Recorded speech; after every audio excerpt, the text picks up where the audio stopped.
Christine, please don't hang up. I know I'm probably the last person you want to hear from after I ran away to the big city, but when I saw you hanging Christmas lights with Roger, I got scared. The tinsel and decorations from my work's holiday party is nothing like what I experienced in Nostalgia Town with you. I know now the true meaning of Christmas is our love. If you'll have me, I want to spend the rest of my life making it up to you. It's a Christmas miracle! I'm going to march into the holiday party and tell Mr. Manager that I quit. Then I'm on the first flight back to Nostalgia Town with you. I love you too. I'll see you shortly. What the?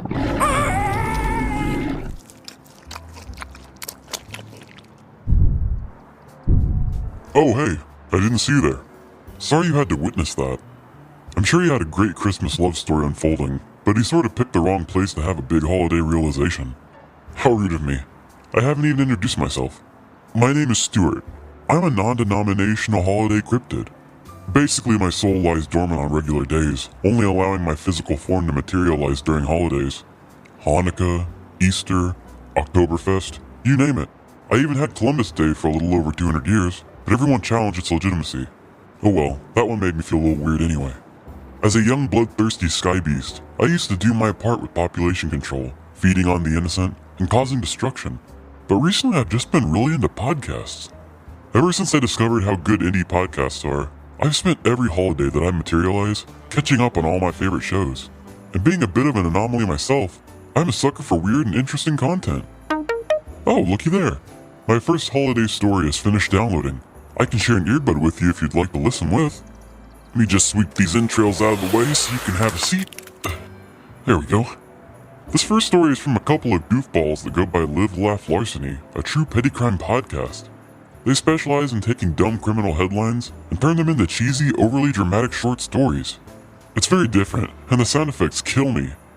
Here's my other earbud if you don't mind putting that in. It's a perfect fit!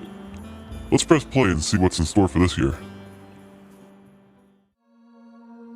All the Florida people in Wellington like Jesus a lot. But the Grinch, Danielle Santino, who walked past it, did not. Danielle hated Christmas and religious belief. Please don't ask why. Her and the Lord just had beef. It could be, perhaps, that their bells woke her up every morning. It could be that she found their sermons to be boring. But I think the most likely reason of all is that her religious tolerance was 2 sizes too small. But whatever the reason, their sermons or bells, their shouts to the heavens made Danielle feel like hell. Staring across the street with a biased, grinchy frown, a new lawn ornament appeared for the people to gather round. For she knew every member of the center across the street loved that their religious statues were the first thing people would see. "Christmas was yesterday," she snarled with a sneer. "They had 25 days of their incessant cheer." Then she formed an idea deep in her asshole brain. That celebration must be stopped. Not another single day. For tomorrow I know all the Wellington people will loudly sing hymns of praise to the steeple. Oh, those ancient songs, all those songs. If there's one thing I hate, it's those songs. They'll stand close together with the pipe organ blaring, feeling very uncomfortable in the ugly sweaters they're wearing. Still singing.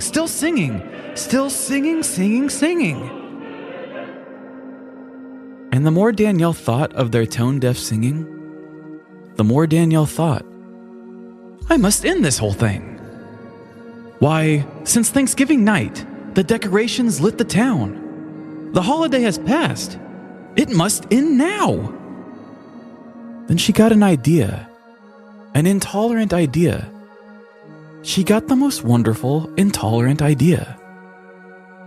I know just what I'll do. Danielle laughed and she swayed. I'll kidnap baby Jesus.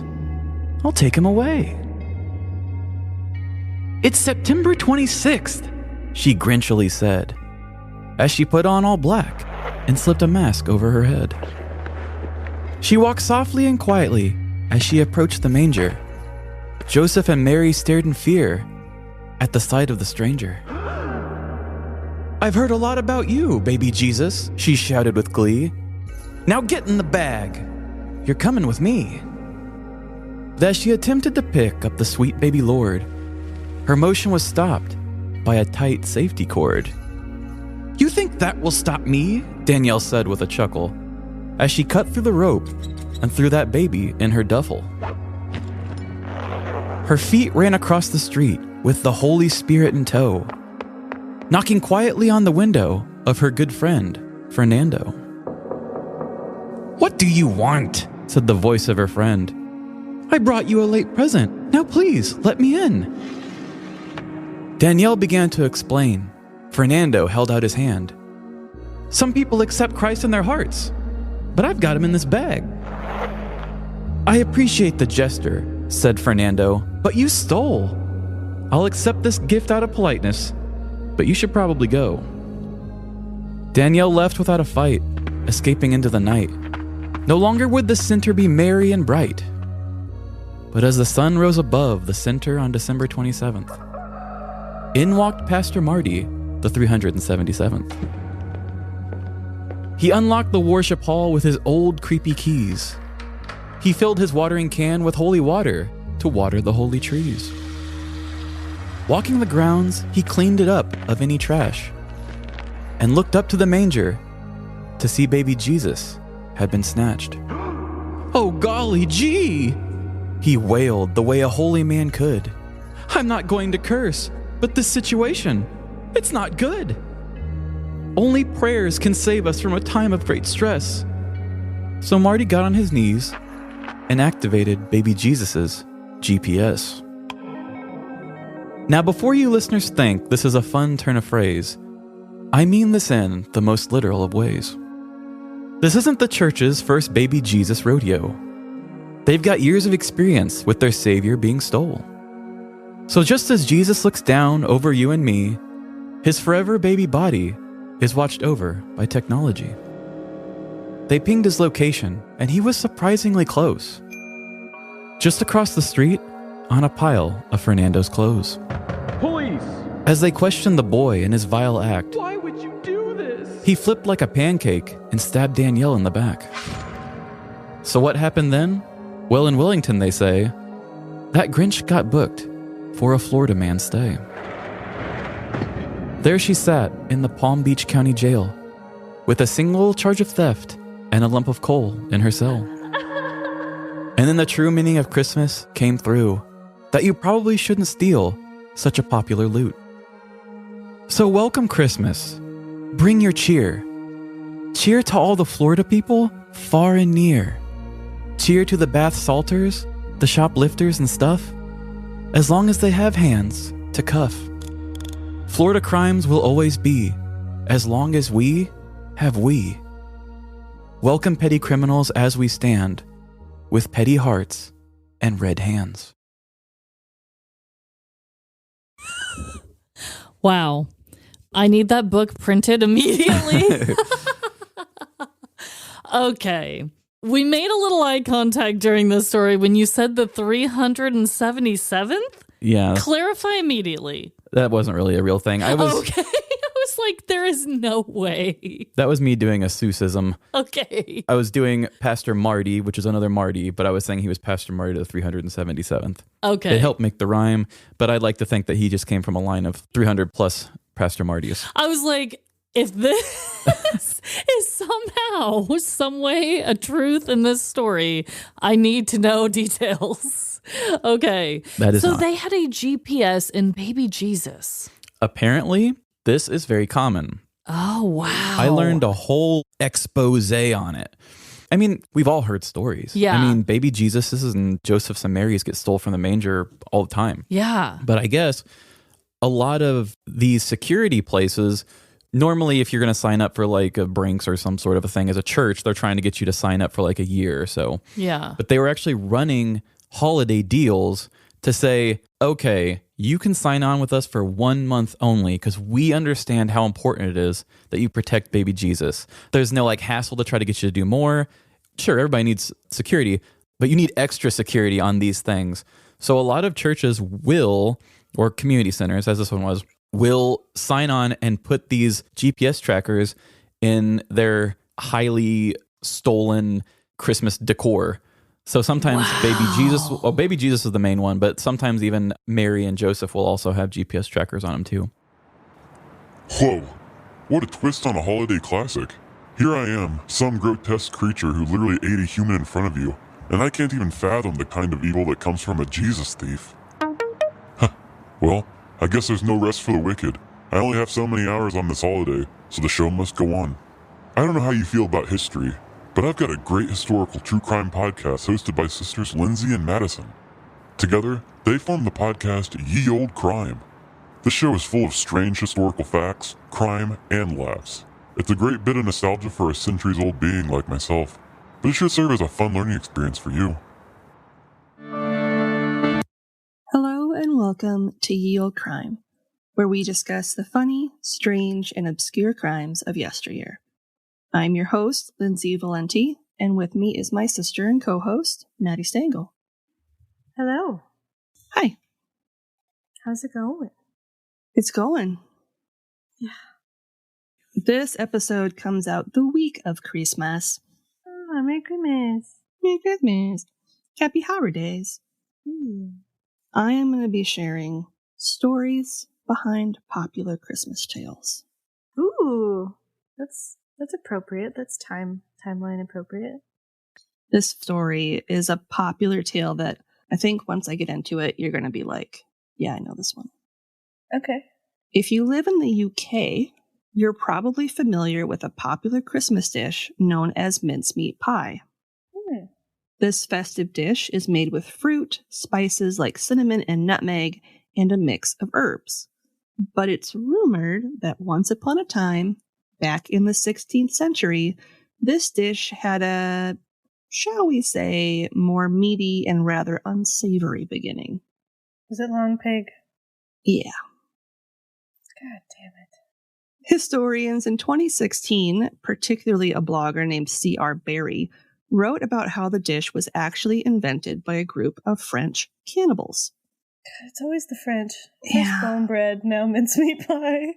And they're the ones that punish pigs for eating their babies' faces when they don't feed them. Just feed the pigs and then you can eat them. Like, that's how it should work. It's a food chain. You gotta... Okay. Never break the chain. or the pig will eat your face. Like, what the hell? They decided to make pies filled with a mix of fruit, spices, and minced meat to hide the fact that the source of the protein was actually people. Okay.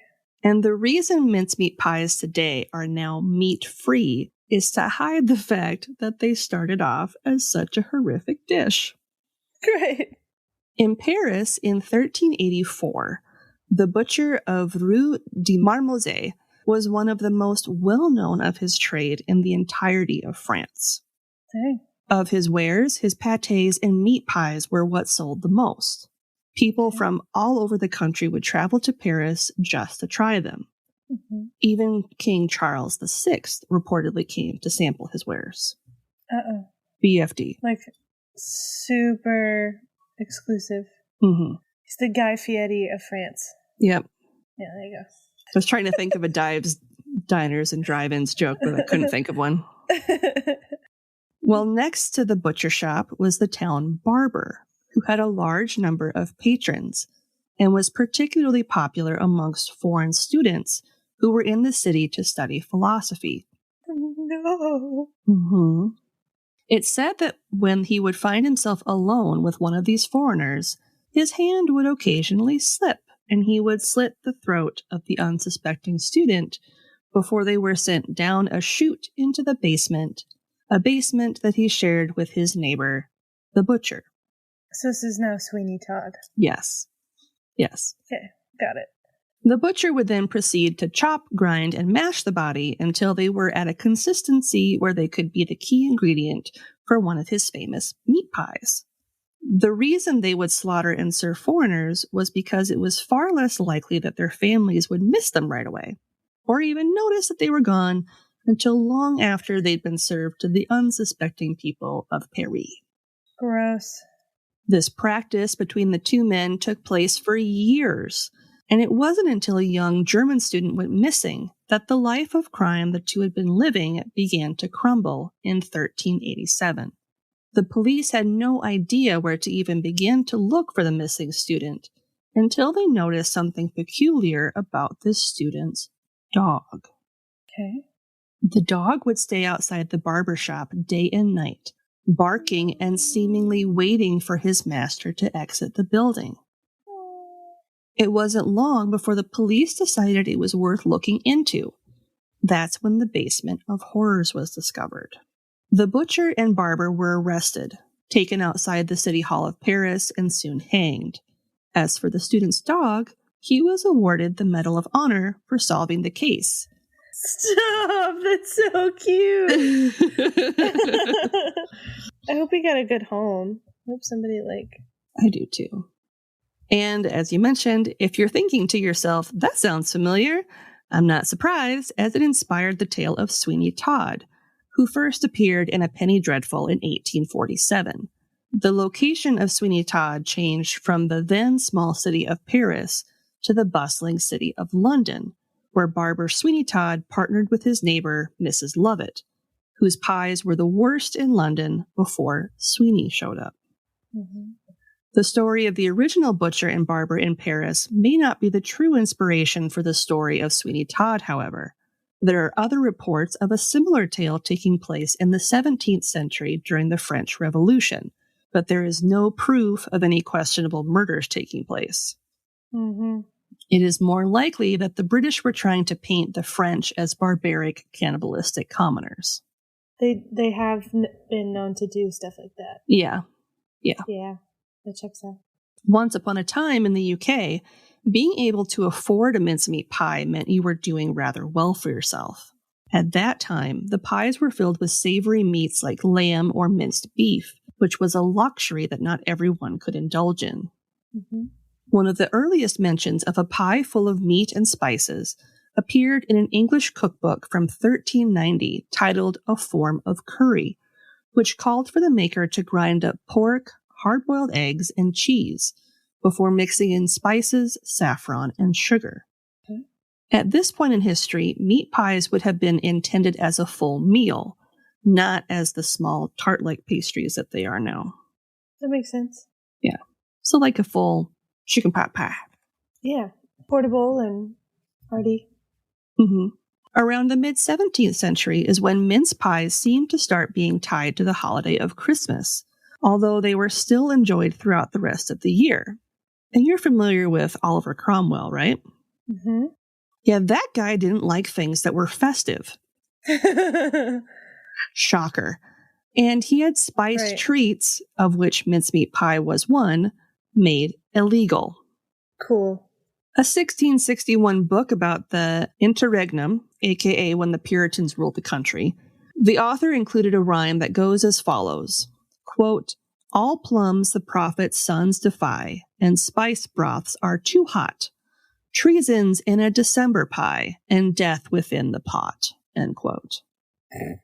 In 1850, Washington Irving wrote, quote, "Nearly 2 centuries had elapsed since the fiery persecution of poor mince pie throughout the land, when plum porridge was denounced as mere poppery," end quote. The war on pie. By the mid-1800s, mincemeat pies, sans meat, started to make an appearance, partially due to the fact that sugar was starting to become easier to acquire, which ushered in the era of sweet pies. Nice. In 1861, a cookbook by Mrs. Beeton provided directions on how to make meat pies as well as a sweet, meat-free version. By the time that the Victorian era came along, mince pies were almost exclusively meat-free. Regarding the story of the French butcher and baker, a folk song was written in 1387, the same year that the pair were said to be executed, titled, quote, "The Legend of the Barber and the Bloody Pastry Seller," end quote. That goes as follows. I don't know the rhyme, so I'm just going to read it. Okay. Quote, "And Rue de Douarnenez, near the Marmosset, where 2 accursed souls, by their dreadful crimes, the bloodthirsty barber and reckless baker, discovered by a dog, making the world eat, by fruitful cruelty, the flesh of a Christian, end quote. And to end on a fun note. Oh, great. Yeah. The law banning mincemeat pies during the reign of Cromwell was never actually repealed. So it's a bit of a well-known fact that anyone who eats them in the UK is actually breaking the law. But it's not something you're going to get arrested for. On that note, as always, I'm Lindsay. And I'm Madison. And we'll see you next time with another tale As Old as Crime. Happy holidays! Happy holidays! I may have just ate, but that story made me hungry. You know what I'm saying? Up top. Oh, I get it. That's probably not super relatable for a mortal. You may never eat again after what you've seen tonight, huh? Phew. I was afraid that awkward silence was never going to end. Good thing there's plenty of indie podcast content to keep you calm and keep me distracted from my hunger. And there's no better listening distraction than the delicious duo of Alicia and Sierra of Twisted and Uncorked. These ladies always deliver the best of serial killers, cults, conspiracies, or the paranormal. It looks like this is all about the history of Ebenezer Scrooge. I'm going to go ahead and press play. I need to distract myself from those human meat pies. A Christmas Carol became particularly popular as well because of the time it was released in. People found it to be relatable. Ghost stories were passed around a fire during this time of year, like we just said earlier, and this book contained just that. And it sold out by Christmas Eve. Dickens was able to reestablish Christmas as a season of goodwill to all men in the hearts and minds of the people. A Christmas Carol inspired people to behave better towards one another. It is theorized that Ebenezer Scrooge was based off of a real man. The most likely candidate is an 18th century British politician named John Elwes, who was notorious for his penny pinching. Penny pinching. Tisk. I said penny pinching. I put the I in these. Anyway, you know what I meant. Love it. John Elwes was born in 1714 and inherited his first fortune, worth about $10 million today. Cassie's At face, just- that's a time. At just 4 years old. He had $10 million Wow. when his father passed away. Sir, Wow. But you looking if, for a wife? I mean, yes, 4-year-old, are you? But if, as they say, a penny saved is a penny earned, John Elwes was more like a billionaire. At a young age, John learned much of his frugal mindset from his uncle, though his mother, who reportedly starved to death because she refused to buy food despite being rich, probably played a role as well. What? That is just crazy to me. This takes frugality to a whole new level. John Elwes and his uncle would sit around complaining about the way other people wasted money while sharing a single glass of wine between them. As I'm sitting here with a half liter, it's fine. It's not enough wine. John would always go to bed as soon as the sun set, so he wouldn't have to pay for candles. He ate roadkill and would eat moldy and rotting food rather than letting it go to waste. I mean, I kind of respect that because people are so wasteful, but no. No. Don't let it go this bad. is not waste. This is trash. Yeah. On the This is side of the compost road. that you should use to plant your own garden at this Use point. it for something other than putting inside of you. Oh. I can smell it from here. I'm upset. Oh. He wore ragged clothes, including a wig he found in a bush. And strangers often assumed he was a homeless beggar and would drop pennies in his hand. Oh boy. Gosh, he wears a bush wig. A bush wig. The name of this episode. Jesus Christ. John would walk in the rain rather than paying for a coach. And then he would sit around in his wet clothes rather than building a fire to dry them. His roof leaked and his lavish home fell to ruins around him up until he died in 1789. He was known to get right. He was known to get mad at birds who stole hay from his fields to build their nests. It honestly was a compulsion to save as much as possible. You can't take it with you, man. Exactly. Like, for what? And also, the birds are just doing their thing, okay? They're being just as frugal as you. You found a bush and a wig. Why can't they find a hay in your field? Did you say A bush you and found a a wig? bush and a wig? Yeah. Yep, I did. And a hay in your field. I love it. A wig in a bush. A wig in a bush. Your wig in a bush. Oh my goodness. Cats and wigs. Exactly. John ran for Parliament and served 3 terms. Who the fuck voted for him? He was technically a member of the Whig Party. No pun intended. According to Wikipedia, the Whigs were a political faction and then a political party in the parliaments of England, Scotland, Ireland, Great Britain, and the United Kingdom. John would travel to Parliament via the long route to avoid toll roads, and he would ride his underfed horse to work, stopping Rude. along the way to eat a hard-boiled egg he kept in his pocket. It doesn't get squished. It was Very the hard-boiled. 1700s. Okay. Just. Ugh. Hopefully it wasn't Everybody peeled smelled. Everybody smelled. So I don't think they noticed. And he the was wearing hard-boiled his egg smell. bush wig, so it's like, They but I pooped also, in the road. You know, it's fine. I really hope that he shared part of that hard-boiled egg with his horse, though. I doubt it. Oh, he's just standing The there horse looking at him. can have its own food. Yeah, but he wasn't feeding the horse. Yeah. So sad. You halvesies?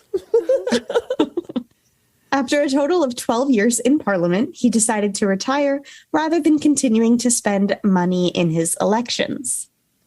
The Scrooge comparisons start to fall apart, though, once you get past extreme personal frugality. When it came to other people in his life, John Elwes could be extremely generous with his money. Interesting. When his friends experienced financial straits, he would assist them with whatever they needed. Aww. Furthermore, while he would lend money freely, he was too polite to ever ask his friends to pay him back. Well, that sounds real dumb. Yeah, that's You gotta have balance. You gotta have boundaries. It does sound like Jesse. Yeah. Minus the bushwig, though. Because Minus the bush a wig. barber. Well, and then I never don't mind. think I he want would. nothing to do with that one. Mark, are you up here? Oh shit, this must be the ex-girlfriend character from the big city. Hold on.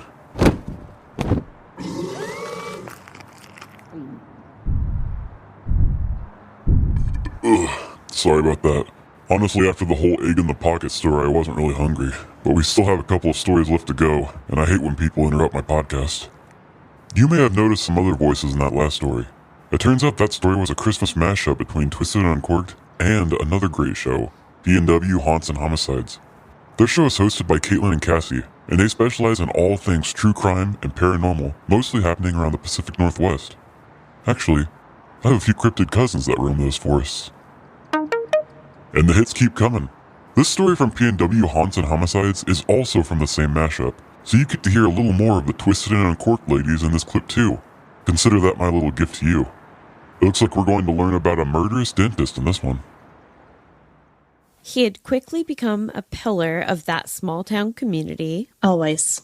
Pillar to killer. He was more than just a respected businessman in Roseburg, though. He held memberships at the Elks Lodge and with the Roseburg Monthly Music Club. Oh. It sounds very wholesome, but I feel like you're gonna shatter it. Pretty much. He was married to an attractive and dutiful woman, and the couple had 3 young boys. On the 13th of July that same year, Dental, yep, that's his name. Totes. Might as well be. Yeah. I was going to say, is that actually his name, though? Because that's why he chose that profession. Yeah. Dennis Russell was hired under the pretense of Dr. Brumfield needing assistance with removing some tree stumps from his property. Were they tree stumps or were they bodies? Good question. Okay. Dennis was a well-liked and unmarried man, though he was not known for his wit or intellect in particular. So obviously it wasn't going to be difficult for the doctor to disguise his true intentions. And in this case, the truth is certainly stranger than any fantastical, fictional tale I could have imagined. Ooh, say that 4 times fast. Yeah, no kidding. Love this as a prelude, though. Yeah, absolutely. You see, the image that Dr. Brumfield had projected to the community of a wholesome, prosperous, and all-American family was indeed, at least in part, a fabrication. For you see, the good doctor did find himself in a bad habit. Oh, in a bad bit of money trouble. Oh. I was like, oh no, a bad habit. Oh, a bad habit. I got a bad habit. Well, killing people usually is a bad habit, but yes. Arguably one of the worst. His plans for Dennis lied in using his corpse to fake his own death. Exactly. Dennis! Yeah. Oh, I was really hoping he was just going to be an accomplice. Yeah. That would have been probably Dennis's preference, but poor Dennis. Oh. R.I.P. Dennis/dentist. Yeah. He had a $30,000 life insurance policy and had also taken out 2 separate loans from Roseburg banks. Insurance schemes, as one might surmise, he may have already learned, were a far more lucrative way to make a quick buck than any other occupation. He'd actually already previously received payments for homes that had been burned to the ground. So this is our wholesome dentist who's just, lighting shit on fire. He's just a huge con man. Wow. Yeah. Pretty wild. The handyman, Dennis, had been offered a bottle of moonshine when the doctor arrived to pick him up at his home. In hindsight, it probably would have been a good idea to hold off on the day drinking until after he'd finished his work, blowing up tree stumps clean out of the ground with dynamite. But, of course, Dennis didn't have the benefit of knowledge that the moonshine had also been laced with some sort of sedative. So, questionable choice? Sure. Oh my gosh. So he just starts drinking it before work. Yeah. But you got to feel bad for the guy once you find out what's next. When Dennis had succumbed to the power of the tainted spirits, Dr. Brumfield took him about a mile down the road in his personal vehicle, and not for a picnic, to bludgeon him with the .30 Remington semi-auto rifle that he had also packed up for this errand. Oh my God. Why are you bludgeoning with a rifle? Yeah. You realize that's a gun, right? I mean, I'm not going to tell you how to murder somebody, but I feel like you did it the hard way. Yeah. Just like, come on. Yikes. There's such an obvious cheat code here. 100%. Yeah. Oh my God. Well, I mean, guns are loud, Rosebud. No. Yeah. Oh, poor Dennis. I know. I was really starting to like him. I know. I was really starting to become attached. Making a second stop further along the road, Dr. Brumfield shot Dennis twice with that same rifle. Even in a rural community, gunfire could draw attention, so he quickly sped away from this second location, which Roseburg is still pretty small here in Oregon, like compared to a city like Portland. So I was kind of surprised. I was like, why are you so worried about getting caught? Like, isn't everybody just out shooting guns like pew pew? Yep. Pew pew. Old time westerny. Pew, Yeah, that's what they sound like. So in my experience, yes. Which is 0. So he just drove away? Like, well,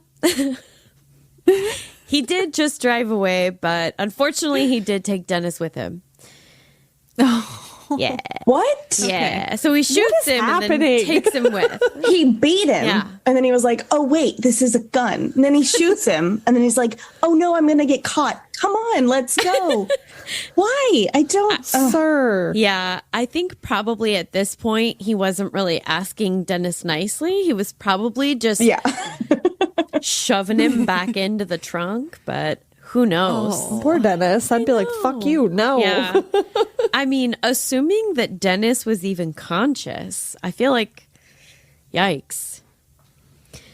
Okay, can I just say, I have what is it called? A prediction of what is going to happen next. Oh, I like and it. I don't think it's actually going to happen, but it would be hilarious. Sure, don't spoil there. Because is there a trail of blood that follows his vehicle all the way back to where he is? Is this going to get even more Looney Tunes? Yeah. Right? It feels like a cartoon. Oh, it honestly gets more cartoony. Oh, gosh. That specific explanation would be just chef's kiss, but no.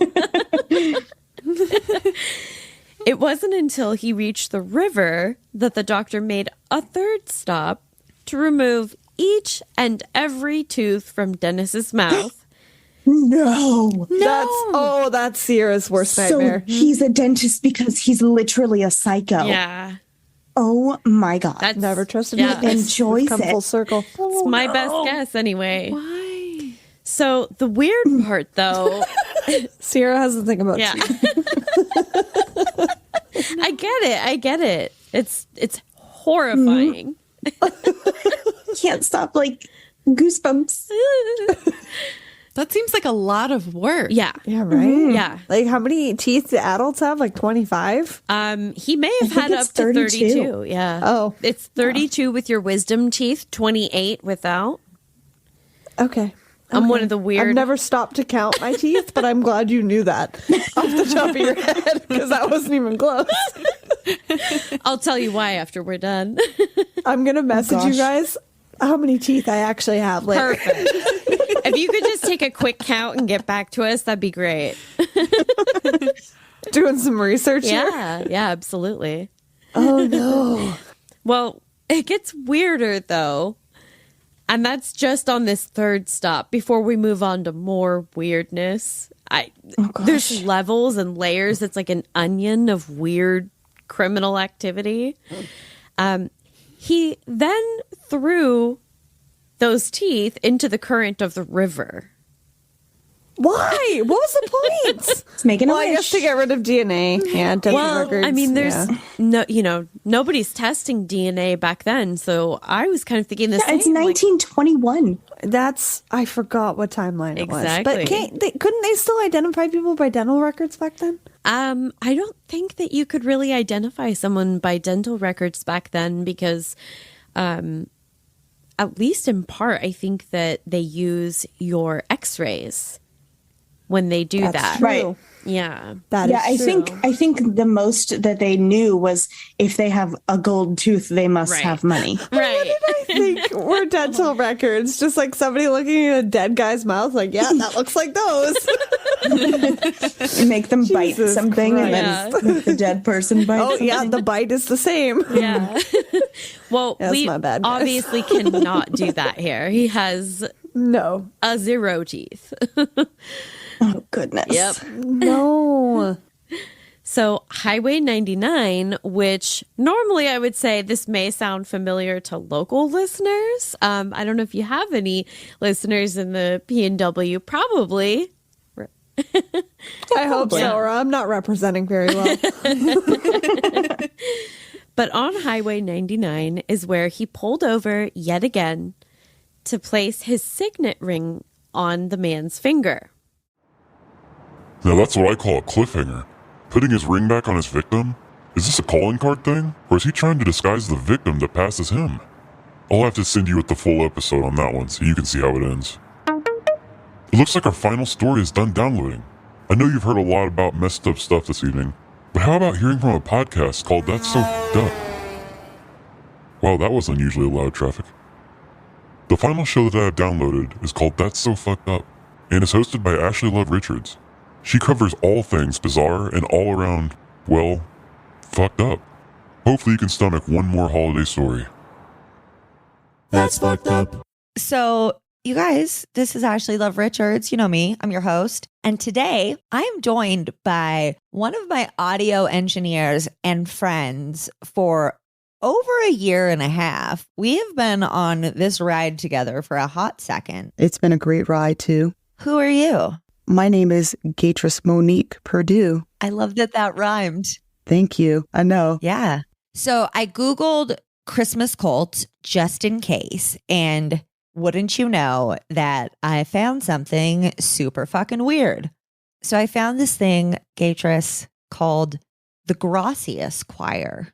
Gracias Choir? Yeah. But the leader of the Gracias Choir and the Good News Mission and the International Youth Fellowship, aka the IYF, well, he's originally from Korea and only speaks Korean. He has an interpreter with him at all times. But I swear to God, he just made all of these different names to throw people off because it was so hard to figure out what the fuck was going on here. So a shout out to our researcher, Elizabeth, for really digging in and finding out what was going on here. Because I just said, I don't know, really. You know, and then she looked into it, and then I looked into it more, but she just found a lot of really great information because I was like, what the fuck is going on here? Sorry, dang it. And his name is Gracias Choir. His name is Oksu Park, and he was born in June of 1944, which makes him 79 today. He founded a choir called the Gracias Choir. Okay. Which is just like a little bit confusing because of the Korean origins. Yeah, and it's the thank you choir if they were somewhere Spanish. A Spanish-speaking country. Exactly. I can see why you're thrown off. Yeah. Gracias to your researcher. Right? I mean, thank you. Gracias means I love you. No, it means thank you. I think most people know that. Yes. So Oksu Park was born in June of 1944. He was a student at the Sansan Middle School, which is where he was connected with the WEC International in England, which was the worldwide evangelization for Christ. Good stuff. Uh-huh. So I actually just watched a really good documentary on HBO. Okay. It was called Savior Complex, and it's about a woman who starts a missionary in Uganda when she's, I think, about 21 years old and starts a refeeding program for malnourished children. And basically, I don't want to give too much away. The mortality rate at her facility, it was in the same ballpark as at real hospitals because sadly, about 1/10 or more of children who get malnourished end up dying as the end result, sadly. And she had this facility running, but she would wear a stethoscope and sometimes a doctor's coat. She had no medical training whatsoever. Never took a fucking EMT course. She was running this center for, I don't know, half a dozen years or more. And she had doctors and nurses around who were trained medical professionals, but they interviewed a girl who had volunteered there, and other people that they interviewed too said that she would just step in and be like, no, this is how you do it, telling the doctors and nurses to do something this way when she doesn't know what the fuck she's talking about. That sounds about right. She's got some kind of complex on. You can say that sounds about white. I know what you wanted to say. Oh, you knew it. Yes. Well, let's be honest. It's white missionaries for the most part going over to Africa a lot of times. Yes. Because God put it on their heart. And don't get me wrong, some of it is good because you know what? If you want to do good, give them money, help money flow into their economy. Not so much just hand over the money to the government because unfortunately many governments are very corrupt. But if she had all this money flowing in from donors, she should have been giving that to the hospitals in the surrounding areas that have real doctors and medical facilities. Exactly. But she definitely seemed to have, a savior complex, which is the name of the documentary. And everybody's like, why are you going off about this right now? Because she was a missionary, and the Worldwide Evangelization for Christ was an interdenominational mission agency that focused on evangelism, discipleship, and church planting to share the gospel cross-culturally. That's what I don't like. Keep your gospel to yourself. You want to go help people in third world countries by donating some time or money, food, whatever. But don't go force religion on them. Especially while they're suffering. And it seems like the only way they're going to get that help is if they convert to what you want them to convert. Right. Listen to me talk all day long about this, and then maybe I'll feed you. No, exactly. It's you get the help, but with a side of Christ. Also a side of non-medical advice. Yeah. From I didn't go to school, and let me come and operate on you. And there's one woman whose child died. She came from a small village, and she said, I had heard about a white woman who had a facility. And when I got there and met her, she had a stethoscope on. She looked like she knew what she was doing. So she was going into areas where people weren't very educated and presenting herself as a medical professional, and had a bunch of children die at her hands. And that's the thing I want to be fair about, is that statistically that many could have died in a hospital as well. Mm-hmm. It's just the whole savior complex bullshit. Yeah. And I'm bringing that up because what is evangelism, you ask, Atris? What is evangelism? Thank you. Yeah, I will tell you. It's the act of preaching or communicating the gospel and teaching of Jesus to non-believers, with the goal of converting as many people as possible and helping them discover their true purpose in life, loving Jesus. There's not strict rules about it. You just preach about the Bible, and obviously this can be abused pretty quickly. And I found these adorable evangelical twins who run a for-profit mission business. Who are these twins? The Benham brothers. And it's a profit. It's a for-profit mission business, and they call it missioneering. Isn't that the exact opposite of what that show's supposed to be? Mm-hmm. I mean, not mocking them, but I've seen the missions in neighborhoods walking with their tie, the white shirt. They've never stopped to talk to me, though. I think that's Mormons you're talking about. Oh. That's definitely their look. Okay. But yeah, what they are doing is evangelizing. Well, are they preaching about Jesus in the Bible? Maybe they're just spreading the word. They're spreading the word. I feel like that's similar. So that one can open up their heart to Jesus if they like. I've been to church a couple of times. Yeah, no, I've been a couple times. Yeah. It's all right. Mm-hmm.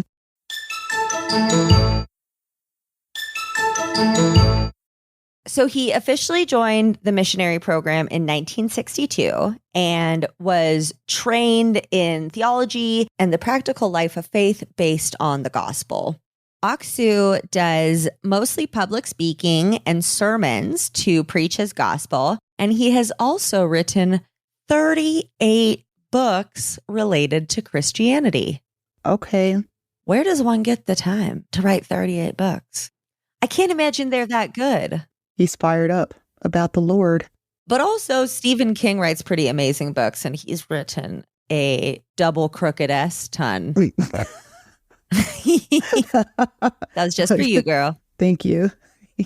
Cricket letters. And now he's dedicated to spreading his gospel across the world for everyone to hear. It's an important note that his ministry is seen as a cult in South Korea, where he's originally from. Also kind of culty. He thinks he's a prophet, so, whatever rolls off his tongue is the truth. Ugh.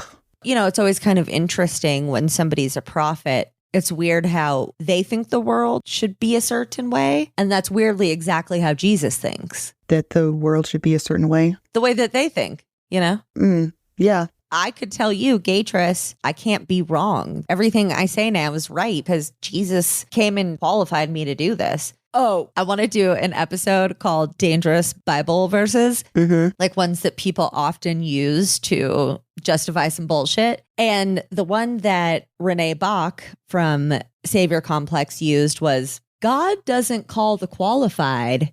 He qualifies the called. And is that in the Bible? I don't know, Gatris. If it is, though, that's not good. I don't think it is. I have not read through the whole thing, but I don't think God was using phrases like that. First, it would be thy, thou. I think I'm on chapter 3 or 4 of the Bible or book. I'm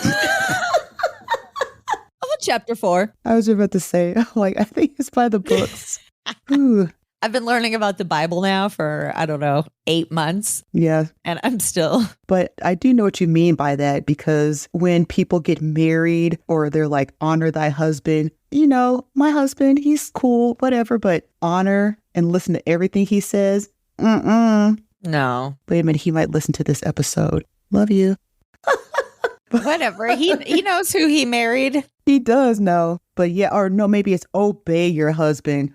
I'm sorry. I'm a human woman. Yeah. No, I don't like that. You know what? Tell me. I don't like to obey anyone. Yeah. Exactly. Because it's like, if you tell me to do something, I'm going to do the opposite. Exactly. Because fuck you. That's why.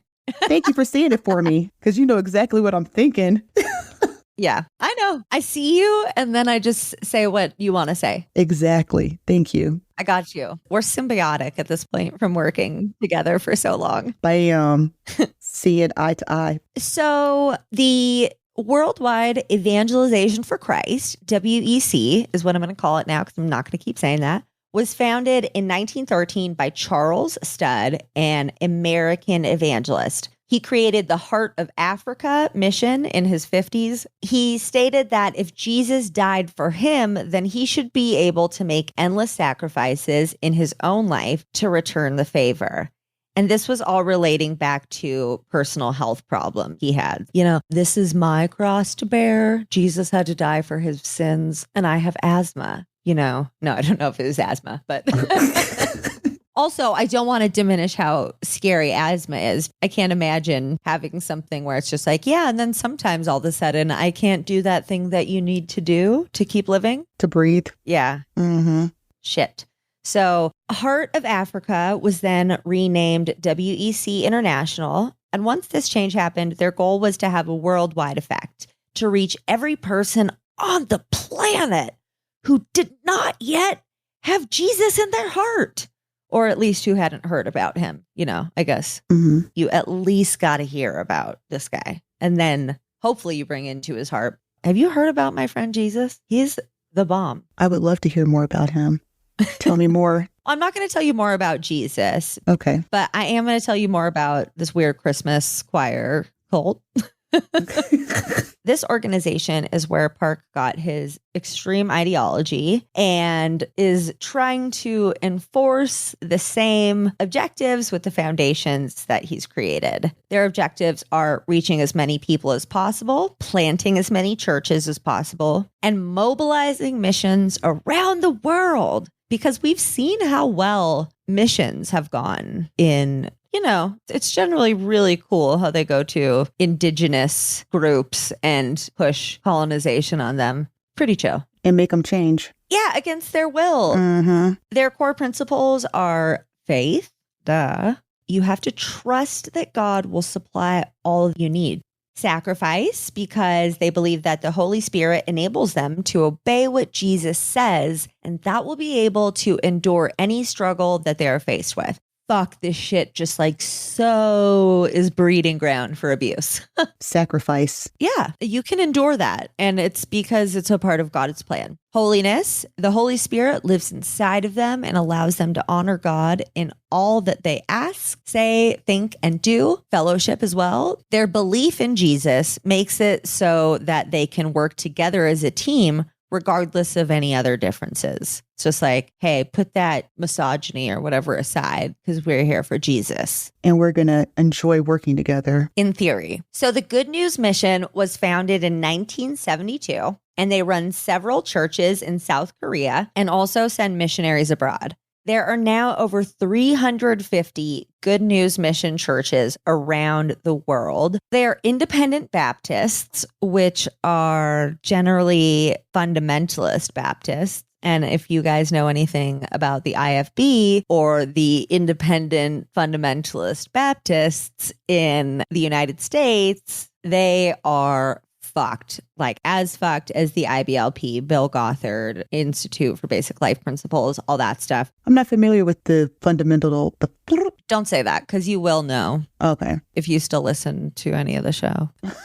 You should listen to the fundamentalist segment, though. It's like really interesting. Or you should watch Shiny Happy People. I did watch Shiny Happy People. Okay. That's the IBLP, Bill Gothard. Oh, snap. Okay. So the IFB, Independent Fundamentalist Baptists, are very similar to the IBLP. So if these are independent Baptists, aka fundamentalist Baptists, coming to do missionary work at your place of living, that's fucking terrifying. That's not even like a super benevolent kind of Christianity. I'm sure there are missions that are a lot nicer, but I would assume that this is a pretty fucking intense one. Mm-hmm. It was started from the faith of forgiveness of sins that Pastor Oksu Park received by the grace of God. Lucky him. Facing poverty, coldness, and hunger, he received the great dream and the promise of preaching gospel all around the world. And Gatris, guess what he uses to spread his message? Tell me. The Christmas Cantata choir. Oh, okay. And that's what makes this a Christmas cult. I wouldn't have guessed that. I should have guessed it, though, but that was a good one. No, I mean, how would you have guessed it? It's pretty fucking out there. Let's be real. Mm-hmm. So the Gracias, or Gracias, if you're in other Spanish-speaking countries, choir was founded in 2000. Park now uses this group to travel with and spread his message while on international tours. And these happen yearly between October and November. His tours were 2 months long? Yeah, a couple months. He's in high demand. There are several stories from those who have attended, which I'll talk a little bit more about later. And most don't have great things to say about their experience. They're a traveling international choir of all ages, nationalities, and backgrounds. Sounds sketchy. They perform classics to contemporary to fucking whatever bullshit. They'll sing traditional songs in people's respective countries. So they'll do Feliz Navidad. Wouldn't that like for sure be in the fucking rotation though? Yeah. I mean, I like the song, but I would think if you're going to be traveling to Mexico. Feliz Navidad. Feliz Navidad. Feliz Navidad.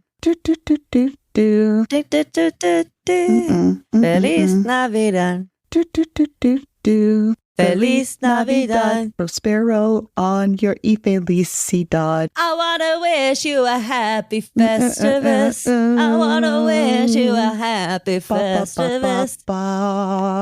From the bottom of my heart. Boom. Okay, that was really fun. Christina, that was beautiful. I was going to say, you said that they were in high demand. I wonder if they're selling out Invesco Field for $900 like other people were. Never mind. I don't want to go there. Girl, you better be careful. I know. I'm not. You best watch what you say. Hey, I respect her. She's smart. You better not go a step further, Gatris. You're going down a dangerous road right now, okay? Let me tell you. Don't have them Swifties after me. Shoot. Okay, so when I hear this scares me because I was in a choir that I quit because the director was so mean, and it was actually a class for credit, and me and a handful of other people went to someone else in the department and said, you please have to let us out of this class or let us do something alternative because he's abusive. Because when you are pursuing excellence in the artistry of emotional purification, education, and international fellowship through classical music, things are going to get fucking intense. That's all I'm saying. And you need perfection. No, you do. And that's why I was like, I got to get out of here. Yeah, because he wanted it to be perfect. Mm-hmm. But often the pursuit of perfection can get pretty intense, especially when it's coming from a charismatic cult leader. So it was incorporated in 2013. And since then, in 2015, the Gracias Choir won the highest prize at the Marktoberdorf International Choral Competition in Germany. Ooh, so they're really good in Germany. Yeah. And that comes at a price to the performers, I'm guessing.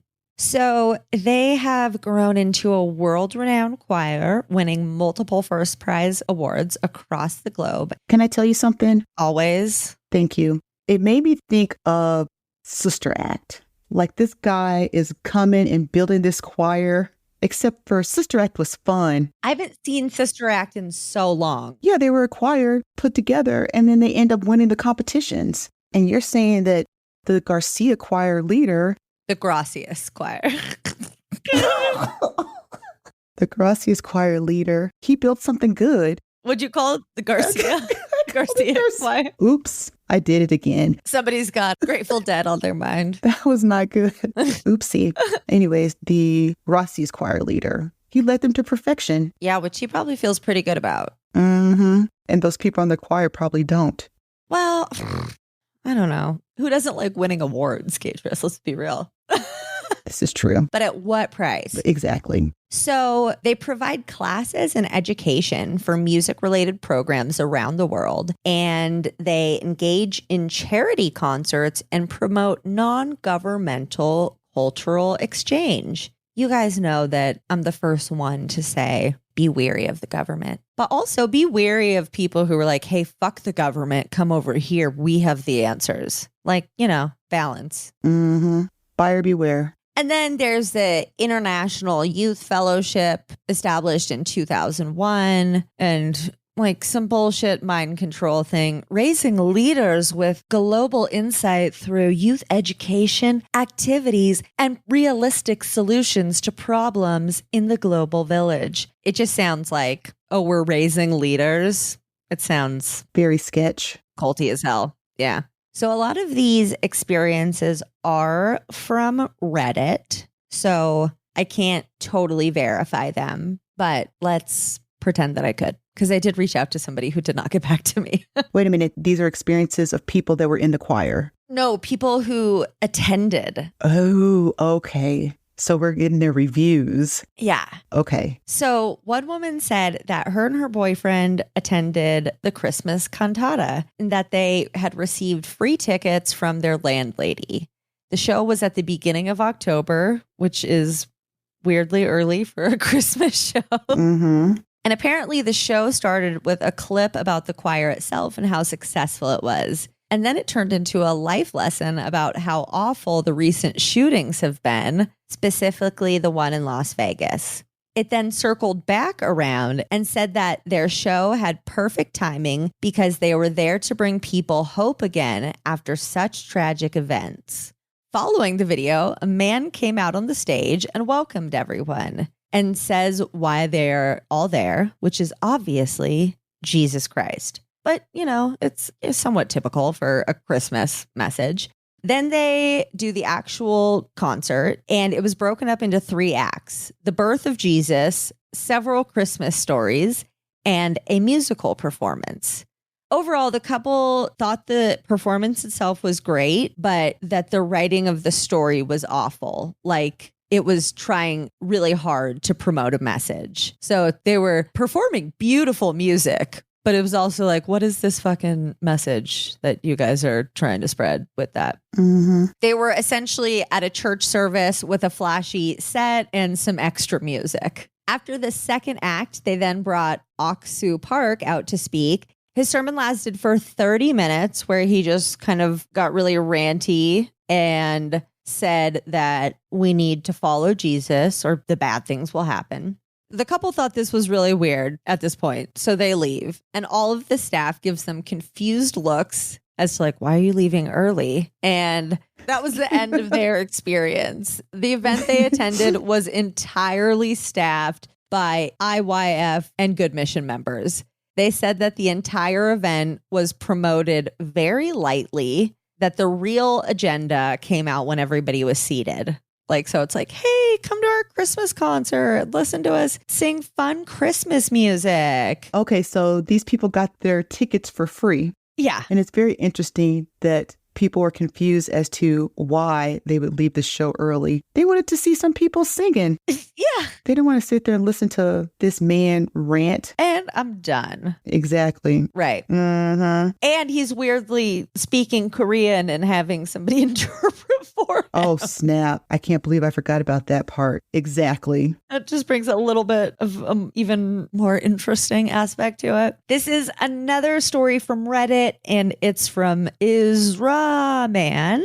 They asked for a shout out when we asked for permission to use the story. So what's up? Thank you for letting us use your story. Whoop, whoop, shout out. This person was a part of the IYF Good Mission cult for 6 years. So it's some reviews and some in-house experiences. First-hand account. Yeah. They helped manage and organize the events and even became a spokesperson because she spoke Spanish. She says that she saw some sketchy stuff going on under the surface. Park made the group do commitment offerings on top of normal tithing done in Christian culture. And this was used to fund events. So I think tithing, traditionally, it's like you give 10% of your income to the church or something. Yes. Which is bullshit, but whatever. Then you had to do also commitment offerings on top of that. And they were made to perform free labor, handing out promotional material, working on construction, on new properties they brought, making the food for the gatherings. It was definitely a cult. This sounds very familiar. Right? Yes. We've heard these hallmarks before. Uh-huh. The congregation was made to feel like they couldn't leave because if they did, they would lose everything and go to hell. The person who has since left said that people who wanted to escape would run away in the middle of the night. This is a Christmas choir? Yeah, and you can't leave freely during the day. No, it's the Christmas choir is just what they use to spread their gospel. If wives and children left, usually the men would stay and pray that they would return, and they believed it was a trial from God. And if their families didn't return, they would then be placed in a new marriage so they wouldn't be alone. So organized marriages as well. And this happened to several people from all different levels of the organization. Also, some good old-fashioned mental abuse. Their goal was to try and break you so you don't leave.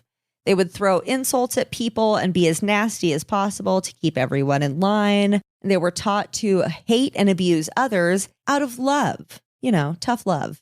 Even if that wasn't what was needed, it's still what should be applied. This reminds me so much of the troubled teen industry right now. It's crazy.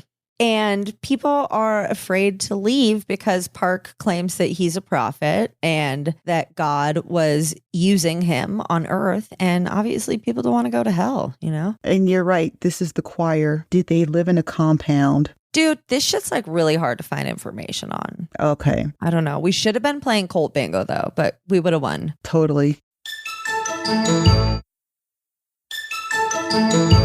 I found this in an Amazon book review.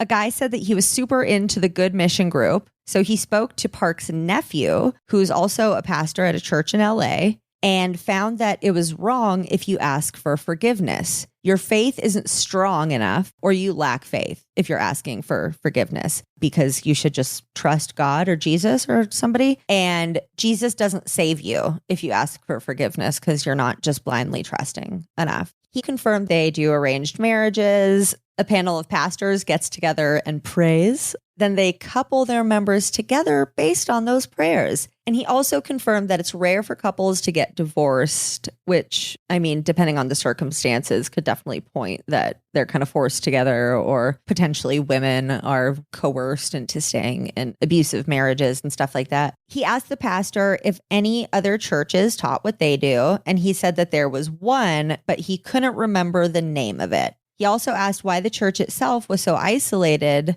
because that made it seem controlling. Hardly anybody really knows about the church or what they represent. The foundations, the IYF, Good Mission, and Gracias choir all have a positive front. You know, hats off to Elizabeth, because this stuff wasn't easy to find. And his answer was that they try to preach to other churches, but are told to go away.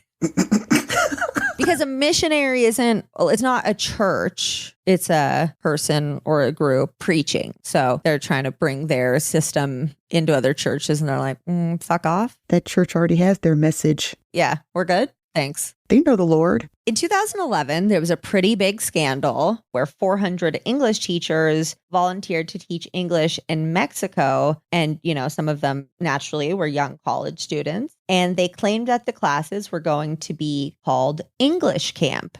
Instead, they were religious lectures, mostly talking about sin. And these classes were guarded by security, and anyone who tried to leave was prevented from doing so. Participants who were late were forced to do physical labor or have some sort of physical punishment. So they would generally have to perform excessive exercises instead of learning. And one of the college students who went to teach said that she was the victim of a scam.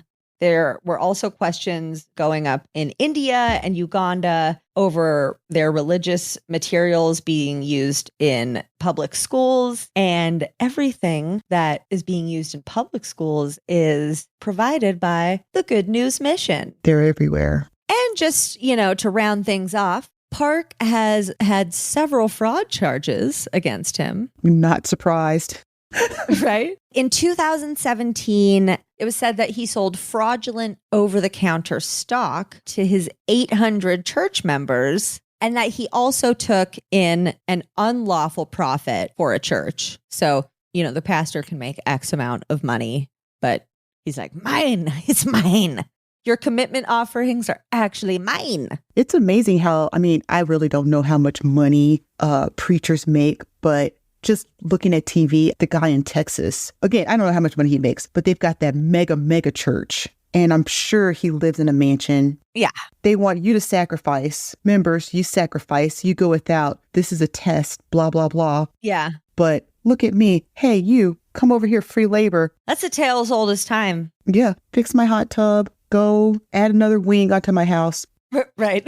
Mm-hmm. In 2017, his estimated fraud amount was $21.8 million.